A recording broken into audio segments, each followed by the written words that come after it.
ओम क्लीम कृष्णाय नमः। जय माता रानी। दोस्तों, आप देख रहे हैं आपका अपना YouTube चैनल व्रत त्योहार टोटके। मैं हूं आपके साथ रिमझिम शर्मा।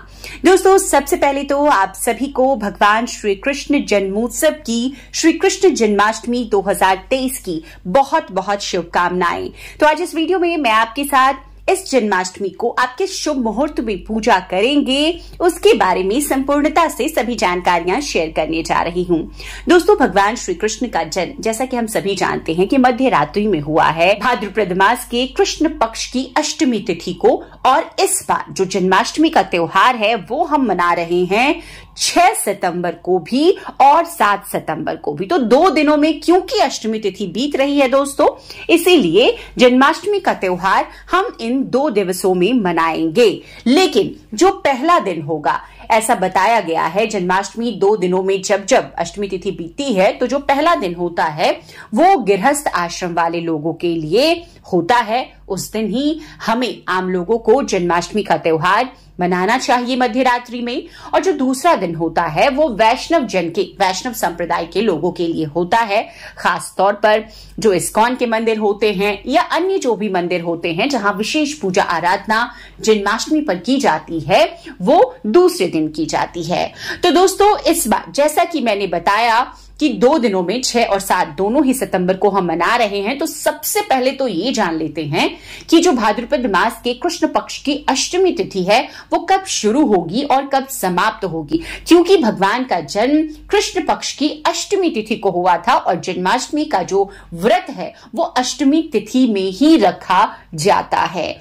तो अष्टमी तिथि शुरू होगी 6 सितंबर को 3:37 पर, दोपहर का ये समय है। और अष्टमी तिथि समाप्त होगी 7 सितंबर को 4:14 पर। तो दोनों दिनों में जैसा कि आपने देखा कि बीत रही है अष्टमी की तिथि। अब जो दूसरी महत्वपूर्ण जानकारी चाहिए होगी हम सभी को व्रत करने के लिए, व्रत रखने के लिए, वो ये कि भगवान का जन्म दोस्तों क्योंकि रोहिणी नक्षत्र में हुआ है, तो रोहिणी नक्षत्र क्या हमें इस बार जन्माष्टमी पर मिल रहा है। तो सबसे पहले मैं आपको बता दूं, जी हां, इस बार का जन्माष्टमी शुभ संयोगों के साथ आया है और रोहिणी नक्षत्र भी हमें मिल रहा है। तो रोहिणी नक्षत्र कब से कब तक है ये भी समय आप नोट कर लीजिए। रोहिणी नक्षत्र 6 सितंबर को सुबह ही शुरू हो रहा है 9:20 पर और रोहिणी नक्षत्र की समाप्ति होगी 7 सितंबर को सुबह में 10:25 पर।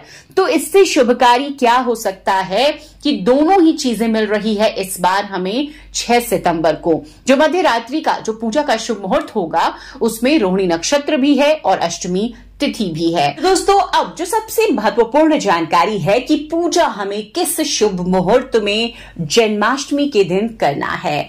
तो देखिए, पूजा का जो इसमें शुभ मुहूर्त होता है वो निशिता कालीन मुहूर्त होता है। तो निशिता काल की पूजा का शुभ मुहूर्त आपको मिल रहा है रात के 11:56 से 12:42 तक।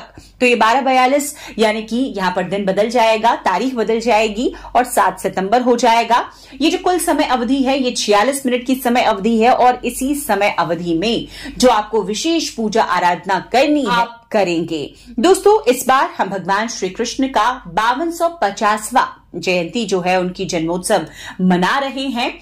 और ये जो शुभ मुहूर्त है, इसी शुभ मुहूर्त में अगर आप पूजन करते हैं, भगवान श्री कृष्ण आप पर प्रसन्न होते हैं। जो भी कामना है, खास तौर पर धन संपदा की, संतान प्राप्ति की कामना के लिए आपको हमेशा शुभ मुहूर्त देखकर भगवान का पूजन आज के दिन करना चाहिए। तो इसी शुभ मुहूर्त में आपको 6 सितंबर को पूजा करनी है। दोस्तों, भगवान का पूजन देखिए दोनों सुबह और शाम दोनों ही इस समय आज के दिन करना होता है। विशेष पूजा हम आज के दिन लड्डू गोपाल जी की करते हैं, तो आप सुबह भी पूजा करें और शाम की पूजा जो निशिता काल की पूजा होती है वो तो विशेष होती ही है। उसमें भगवान का हम अभिषेक करते हैं, उनके प्रिय भोग उन्हें अर्पित करते हैं और पूरे विधि विधान से उनका पूजन करते हैं। तो यही शुभ मुहूर्त है, इसकी जानकारी बहुत जरूरी थी, हम सभी तक पहुंचे। वीडियो अगर आपको पसंद आया हो तो जरूर लाइक कर दीजिएगा और आगे अपने दोस्त परिजनों तक शेयर भी कीजिए। आपके साथ पारण का शुभ मुहूर्त भी मैं शेयर कर रही हूं और उस वीडियो को भी आप जरूर देखिए कि किस शुभ मुहूर्त में आपको व्रत खोलना है, अगर आप 6 को खोल रहे हैं या 7 को खोल रहे हैं। इस वीडियो के लिए बस इतना ही। जय माता रानी, हर हर महादेव।